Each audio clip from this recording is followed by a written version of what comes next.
Welcome to Tenor Tech, where I solve the problems you didn't even know you had. You start now by removing caps and any liners. Do this to expose the stain.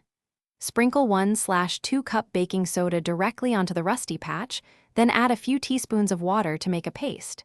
Use a soft brush to rub in circular motions. This loosens rust without scratching stainless.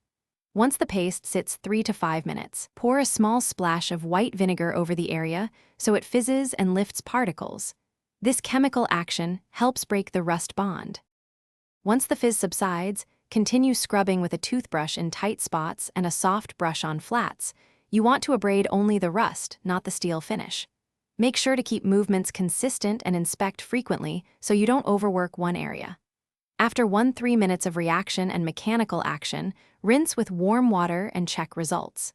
If some rust remains, repeat the paste and scrub cycle. Repetition removes stubborn spots while preserving the stainless surface. You now dry the bottle completely using a microfiber cloth. Moisture left behind invites new rust, so be thorough. Make sure to sanitize the interior with diluted vinegar or mild dish soap, then rinse and taste check for any residue before drinking. If rust reappears, try a 1-to-1 vinegar soak for 15-30 minutes, then scrub again. This deeper soak dissolves embedded particles. If damage is extensive or pits remain, consider replacing the bottle or seeking a professional restoration to avoid health risks. Thanks for watching. Subscribe to keep your life in tune.